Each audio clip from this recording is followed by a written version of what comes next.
안녕하세요. 심리를 알아보다의 박군입니다. 오늘은 남자의 소개팅 성공 확률을 대폭 올리는 법 2탄입니다. 1편에서는 눈을 보는 것과 내 얘기를 하지 마라, 그리고 말을 많이 하지 마라 라고 말씀드렸습니다. 오늘은 좀 더 대화적인 면과 외적인 것에 대해 설명드리겠습니다. 바로 시작할게요.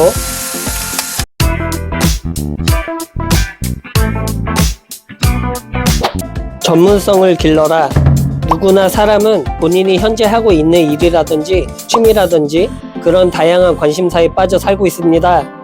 현재 내가 하고 있는 일에 대해서 전문적으로 알고 있다든지 아니면 어떤 취미가 있는데 준 전문가 수준으로 안다든지 말이죠. 이런 포인트에 대해서 잘 캐치하셔야 합니다. 상대방과 대화를 하다 보면 이런 순간이 옵니다. 박군 씨는 어디 다니신다던데 그쪽 일은 어때요? 라고 직장에 대해 물어볼 때가 있습니다. 그때 네 이런 일 합니다. 힘들어서 퇴근하고 바로 자요. 라는 포인트와 네 이런 쪽으로 일을 하는데 여기는 이런저런 시스템으로 흘러가는 구조로 일을 하고요. 저의 파트는 이런 겁니다. 그래도 이런 것을 몰랐기에 해보면서 많이 배우며 하고 있습니다. 나중에 저한테 큰 도움이 될 것 같아요. 라고 말하는 포인트가 있습니다. 누가 봐도 후자가 성에 있죠. 그래서 이런 식으로 프로페셔널한 느낌과 긍정 회로를 첨가하면서 말을 하셔야 합니다. 이렇게 얘기하면 상대분은 남자분이 일을 열심히 하시는 분이고 힘들다 해서 부정적으로 생각 안 하고 그 기회를 이용해서 성장하는 사람이구나 라는 인식을 가지게 해줍니다. 이토록 전문성과 긍정적인 말은 상대방에게 호감을 줄 수 있습니다. 그렇게 얘기하다 보면 일적으로 얘기를 나누게 되는데 그렇다고 내 얘기를 계속하면 안 됩니다. 적당히 질문한 것만 얘기하시면 됩니다. 이 포인트는 절대적입니다. 이후에 취미적으로 얘기가 흘러갈 때도 앞서 얘기한 것과 똑같습니다. 내가 재테크를 좋아한다고 가정합시다. 박군님은 요즘 관심사가 뭐예요? 라고 질문이 들어옵니다. 네, 저는 주식도 좋아하고 부동산도 좋아해요. 라고 끝내는 것과 네, 주식을 좋아해서 다들 아는 삼성전자에 투자했습니다. 삼성이 이런저런 기업이라 확실할 것 같아서요. 다들 삼성폰 쓰잖아요. 저도 삼성폰 쓰고요. 그리고 부동산도 좋아해서 이런 동네에 관심이 많아서 직접 임장 견학도 하고 그 인근에 어떤 아파트가 몇 년 차가 됐는지도 보고 학군도 잘 돼 있는지 보고 있습니다. 이런 식으로 전문성을 보이는 대답이 중요합니다. 물론 거짓말은 절대 금물입니다.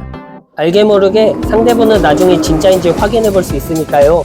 게다가 사람은 거짓말을 하면 눈을 어느 순간 잘 쳐다보지 않으며 말도 두리뭉실하게 되기에 티가 납니다. 그래서 절대로 사실을 기반한 자료를 내 것으로 만들어야 합니다. 이런 전문성이 있는 대화가 그 남성에게 신뢰감을 높여줍니다. 말은 절대로 놓지 마라. 사람들이 소개팅 하다가 어리다는 이유와 동갑이라는 이유로 말을 놓는 사람들이 있습니다. 이것은 최악의 선택입니다. 말을 놓는 건 그 사람에게 편한 리액션과 제스처를 취하게 됩니다. 누구씨 이건 어떠세요? 하다가 누구야 이거 어때? 이토록 똑같은 질문이라도 무게감과 존중감이 확 달라집니다. 소개팅이라는 자리는 역설적으로 상대방이 어떤 사람인지 알면 알수록 실패 확률이 높아지는 게임입니다. 신비감이 높을수록 성공 확률이 높아지죠. 사람은 말을 놓게 되면 긴장감이 아주 많이 사라집니다. 신비감도 그만큼 사라지고 어느덧 둘 다 편해지게 되죠. 편해진다는 건 이성적 매력이 없어진다는 것을 의미합니다. 근데 오히려 편하면 상대방과 잘 되는 거 아닌가요? 하는 분들도 있는데 그 포인트는 자연스러운 만남엔 그것이 좋을 수 있으나 적어도 소개팅이라는 자리에서는 편하면 아는 오빠, 아는 친구 그 이상 그 이하도 아닙니다. 아까 말했다시피 소개팅은 신비감이 많아야 승리하는 게임입니다. 소개팅은 적어도 2번, 3번을 만나고 연애까지 가는 게 대부분의 테크트리입니다.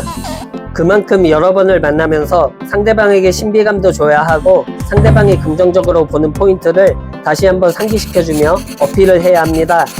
대부분 여성분들이 2번, 3번 만나는 이유는 이러한 포인트가 진짜인지 또 다른 매력이 있는지 보기 위함입니다.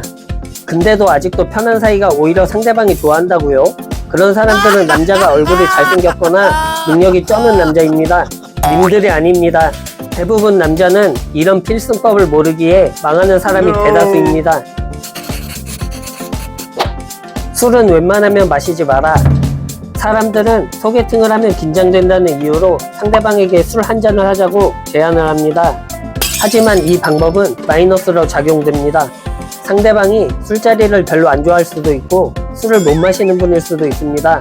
이것과 반대로 술자리도 좋아하고 술도 잘 드신다 하시는 분도 계실 수도 있습니다.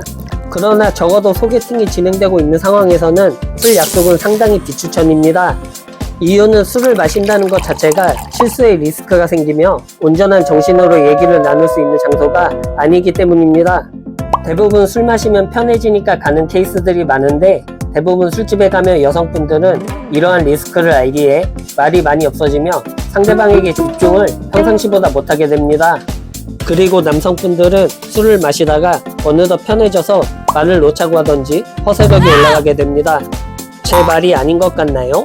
남자들의 DNA는 허세력이 누구나 있기에 술까지 들어가면 허세 잠재력이 터지게 됩니다. 그러면서 점점 말이 많아지고 내 얘기만 하게 됩니다. 그런 모습을 보며 상대방은 주선자에게 뭐라 깔지 생각하고 있을 겁니다. 이토록 술자리는 상당히 비추천합니다. 근데 여성분이 술 한잔 하자고 한다고요? 그래도 가지 마세요. 망하기 싫으시면요. 무조건 소개팅 중에는 카페, 식당만 가셔야 합니다. 온전한 정신으로 상대방과 얘기를 나눠야 하며 서로를 알아가야 됩니다. 술은 연애를 하게 되면 그때 가시면 됩니다. 대부분 남자들이 망하는 이유 중 높은 확률이 첫 자리에서 술 마시다가 망하는 케이스가 상당히 높습니다. 이러한 세 가지 이유를 말씀드렸습니다. 소개팅은 내 자신을 어필해야 되는 자리인데 역설적으로 상대방이 나를 많이 알게 될수록 실패 확률이 올라갑니다. 그래서 대부분 사람들은 소개팅을 어려워합니다. 하지만 1편 내용과 2번 편 내용을 알면 기존보다 몇 배로 성공률이 올라가 있을 겁니다. 나중에 3편도 정리해서 올리도록 하겠습니다. 이상입니다. 박군이었습니다.